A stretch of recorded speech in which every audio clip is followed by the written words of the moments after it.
Kita akan kenalan dulu dengan Mbak Ai yang nanti akan membawakan materi tentang optimalisasi perkembangan karir. Ya, jadi bagaimana sih perkembangan karir dalam tumbuh kembang psikologis remaja. Baik, nama lengkap beliau adalah Dr. Anissa Lestari, MC Psikolog. Beliau saat ini menjabat sebagai Kepala Prodi Mapro Psikologi Universitas Padjadjaran.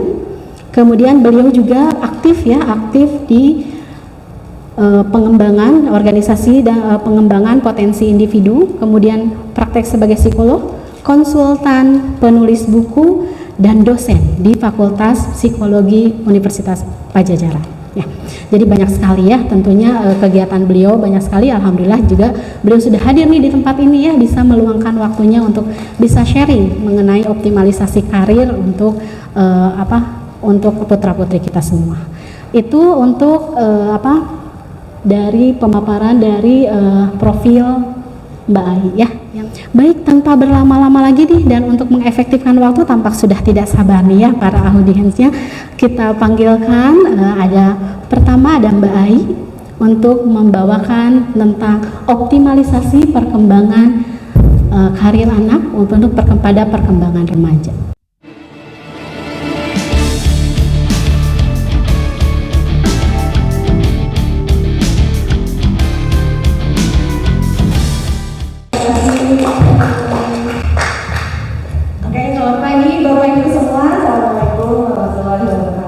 Waalaikumsalam warahmatullahi wabarakatuh. Senang sekali ya hari Sabtu kita meluangkan waktu semua ke sini, tentunya dengan harapan agar kita dapat membimbing ya anak-anak kita. Tentunya di sini ada juga ya rekan-rekan yang sedang berjuang nih untuk kemudian mulai mengembangkan karir di masa yang akan datang dengan memilih perguruan tinggi untuk menekuni bidangnya nanti. Nama saya Anissa, tapi karena nama Anissa banyak sekali ya, di sini mungkin ada juga ya. Ada yang namanya Anissa juga? Enggak, kayaknya tampak tidak ada, Mbak. Tampak tidak ada. Satu-satunya berarti. Karena biasanya kalau tiap kelas tuh 3 orang, 4 orang gitu ya namanya Anissa ya. Panggilan saya Tari, saya di sini juga sebagai psikolog ya, sehingga banyak menangani kasus-kasus tentang bagaimana stresnya anak menghadapi keteraturan dan kemudian dihadapkan pilihan yang banyak. Wah, ternyata jurusan tuh banyak, lalu kemudian pilihan tuh banyak yang bisa kita lihat gitu ya, peluang-peluang juga ternyata banyak, karir ke depan kayak gimana, dengan seperti apa gitu ya. Dan ternyata itu cukup membuat stres ya terhadap anak dan orang tuanya ya, kita juga gitu. Nah, lalu kemudian bila saya lihat dari kacamata seorang psikolog. Nah, dari sisi dosen, saya juga kan mengajar kebetulan di Unpad di Jatinangor. Jurusannya psikologi karena saya psikolog ya. Lalu kemudian mendapati gitu siswa yang asalnya SMA lalu kemudian masuk ke perguruan tinggi menjadi mahasiswa, kaget juga. Kagetnya dengan ternyata harus belajar untuk beradaptasi menghadapi orang yang banyak. Jadi dalam satu kelas tuh, satu angkatan tuh bisa ratusan orang, lalu kemudian berhadapan dengan orang yang bermacam-macam. Belum juga kalau misalnya ngekos, beradaptasi dengan tempat baru, dengan makanan-makanan yang juga berbeda gitu ya. Sehingga banyak permasalahan-permasalahan juga yang terjadi dengan perpindahan dari siswa SMA ke kuliah. Jadi yang asalnya teratur, jam belajar misalnya di sekolah jam 7 sampai jam 3 misalnya gitu ya, kuliah tuh udah nggak teratur lagi sesuai dengan jamnya kita. Kalaupun dalam angkatan yang sama, bisa jadi saya kelasnya yang jam 10, yang teman saya ini yang jam 1 gitu ya, bisa jadi beda hari. Sehingga kalau mau main ini gimana, apa saya bisa bolos aja, dan boleh bolos kalau di kampus. Jadi ada jatah bolosnya ya. Ada jatah bolosnya itu tergantung mata kuliahnya apa, itu 10-20%. Di manage, aduh saya mau bolos nggak ya hari ini, kalau bolos ini sesuai dan lain-lain. Nah, jadi itu juga menimbulkan kegamangan ya pada anak, pada mahasiswa gitu ya. Sehingga kemudian ada yang kayaknya nggak cocok ya saya di sini gitu. Wah ini ternyata susah sekali, saya nggak mau nanti jadi misalnya masuk psikologi ya, saya nggak mau nih nanti jadi psikolog, katanya kan harusnya dengerin curhat orang ya, kok ini malah belajarnya statistik gitu ya, malah ngitung-ngitung. Jadi beda lagi gitu ya dari apa yang dibayangkan dengan kenyataan. Nah belum lagi kalau di Tridaya, saya sebagai GM jadi yang ngatur nih untuk semua unit, terus kemudian bagaimana perkembangannya dari unit-unit gitu ya. Nah ini juga terdapat perbedaan karena dengan kebijakan yang baru, lalu kemudian kurikulum yang sekarang di mana siswa-siswa ini banyak yang project ya. Di akhir ini kemudian wah ini gimana ya menghadapi materi A, materi B yang sebelumnya itu dijalani secara project-project. Nah, jadi ada beda antara tata cara pengajaran yang dilakukan dengan ujian yang diberikan gitu. Gimana tuh nyambungnya gitu ya? Ajarnya begini, ujiannya seperti itu. Nah, itu juga beda lagi. Sinkronisasi ya antara pembelajaran yang ada di sekolah menengah dengan tuntutan di perguruan tinggi, jadi memang itu berbeda. Nah, jadi hari ini kita akan membedah itu semua, bagaimana kemudian dari sudut pandang siswa yang kemudian akan beranjak untuk masuk ke dunia yang dituntut untuk menjadi lebih dewasa gitu ya. Nanti akan dilanjut oleh rekan saya Nelly tentang strateginya, karena tentu saja perlu ada penyesuaian tentang bagaimana kita akan melihat peluang, bagaimana kita akan melihat kerja, demikian juga dengan pengaturan apa yang perlu kita lakukan dalam pencapaian tujuan tadi ya. Oke.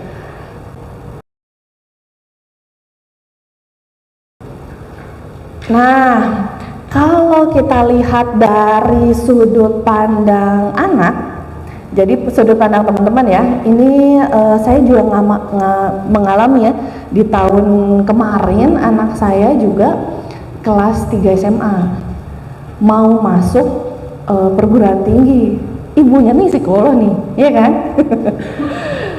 Galaunya sama, bingungnya sama. Padahal kalau saya tuh udah dengan bantuan, karena di psikologi ada tes-tes gitu ya, tes untuk minat bakat, tes untuk mengetahui kematangan karirnya, untuk mengetahui self efficacy. Jadi dia anak saya udah kenyang lah ya dengan segala macam tes yang dipunya, tapi galau dan ngerasa ini bisa nggak ya, ini benar nggak ya, karena sekali udah ngejalanin nanti bisa jadi salah dan lain-lain gitu ya. Nah kebetulan yang kalau di Tridaya kan secara berkala itu akan di konsul tentang minatnya seperti apa gitu ya. Nah waktu itu yang nanganin langsung Nelly, nanti yang ini yang kedua ya. Kalau nggak salah 3 kali ya Nelly, 3 kali juga pindah jurusannya. Jadi yang pertama ingin ke area tanaman agrotek ya, agrotek. Lalu kemudian yang kedua pindah, kan aku bisa gambar nih ya, jadi pengennya ke desain dan lain-lain. Wah mendadak ini kita lesin itu dalam waktu singkat gitu ya untuk misalnya. Yang terakhir pindah lagi, jadi dalam rentang hari ya kayaknya ya, jadi dalam rentang 2 bulan, 3 bulan, terus ke 4 bulan itu ada 3 kali pindah di satu kelas di SMA yang kelas 3 itu. Nah, saya bayangkan mungkin saja ya teman-teman di sini juga seperti itu, melihat peluang kayak gimana, ingin lulusnya kayak gimana, ingin menjadi apa gitu ya, dan dengan kemungkinan bisa jalaninnya atau enggak gitu ya. Sebagai gambaran ya, ini karena anak saya tuh cewek gitu ya, yang pertama agrotech yang dia kemudian aku nggak jadi mau masuk gitu ya, itu karena setelah didalami dia baru tahu ternyata ada praktikumnya yang harus berada di bawah matahari. Waduh, nanti skincare-nya gimana gitu. Kan jadi pengaruh ya. Nah, pun banyak. Jadi nanti kalau misalnya di sini ada yang mau masuk ke Unpad mungkin nggak ada satu. Nah, pun jadi nanti begitu masuk ya pada saat apa ya namanya tuh ya, ospek bersama tuh ya. Jadi semua tuh dikumpulkan dan kemudian disuruh cari tahu kamu tuh mau jadi apa gitu ya, pas begitu udah masuk. Jadi banyak yang influencer dari agrotech itu tuh jadi influencer gitu ya. Kenapa? Ya karena nggak mau di bawah matahari gitu ya. Jadi yang tidak diketahui pada saat SMA dulu gitu. Nah, jadi goalnya kita nih, siswa-siswa nih di sini dan orang tua itu harus memetakan kamunya mau jadi apa, sehingga kita akan memetakan jalan mau ke sana itu lewat mana gitu. Dan untuk capai tujuan, jalannya bisa beda-beda. Misalnya tadi tujuannya untuk jadi influencer, jalannya bisa beda-beda, bisa dari jurusan mana-mana, bisa dengan langkah mana-mana gitu. Sehingga harus terbuka dengan segala macam opsi untuk dalam hal pencapaian tujuan tadi. Nah, untuk masalahnya kalau ternyata kita nggak punya tujuan. Kenapa ya? Ya karena biasanya kalau lulus SMA, kalau nggak kerja nikah, ya berarti harus kuliah. Nah, kuliahnya untuk apa? Nah, itu masih belum bisa dijawab. Nah, itu yang menjadi masalah, sehingga ini juga yang harus kita matangkan ya dalam waktu singkat ini kepada teman-teman siswa, dan kemudian kita sebagai orang tua harus bisa mematangkan anak, tujuan yang mau digali, yang akan dituju itu apa. Karena kuliah sebetulnya bukan tujuan saya masuk ITB, bukan, itu jalannya. Tujuan saya masuk Unpad, bukan, itu jalannya gitu. Tujuannya yang harus dicari mau apa. Karena sekolah, pendidikan itu adalah jalan menuju tujuan yang mau kita capai. Nah, permasalahannya memang karena kita terbiasa berjalan pendidikan kita ya, itu sesuai rel aja gitu. Jadi dari TK carilah SD terbaik gitu, dari SD carilah SMP terbaik. Jadi nggak ngelihat lagi tujuan, apakah untuk mengembangkan anak saya bisa explore misalnya, apakah mengembangkan anak saya biar bisa tetap main basket misalnya. Nggak ngelihat ke sana, tapi sesuai dengan jalan relnya.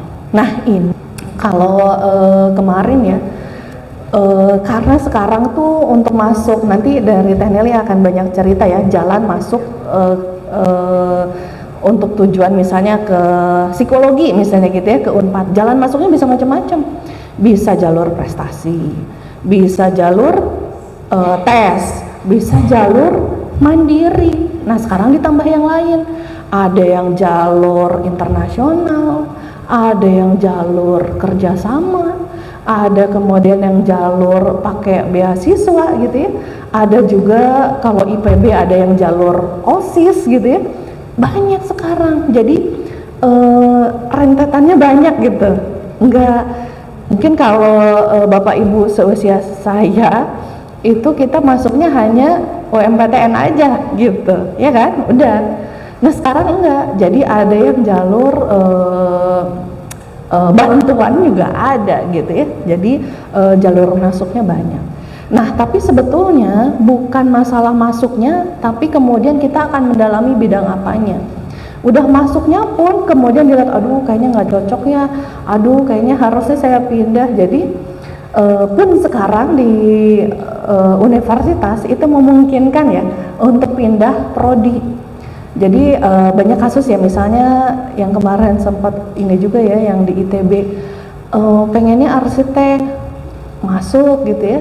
Setelah 1 tahun dilihat IPK-nya di dalam sekolah yang sama, dia nggak bisa masuk arsiteknya, masuknya ke planologi karena berada di dalam satu sekolah yang sama. Nah itu tuh informasinya nggak diketahui oleh anak-anak SMA sekarang.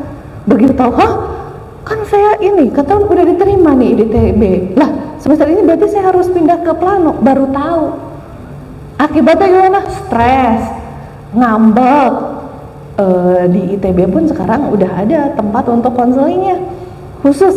Kenapa? Karena gitu goyang anak-anaknya jadi stres. Sebagian akhirnya ada yang nerima nggak mau tapi ya dengan berat hati, ada yang kemudian pindah, ada yang kemudian jadinya ogah-ogahan, banyak gitu. Mungkin salah satu contohnya yang terkenal yang pindah ke luar sana ya, tahu ya. Jadi pemilihan jurusan pun keputusannya di tangan kalian. Setelah menjalani itu, mama sih yang ini udah tahu, aku nggak bisa begini gitu.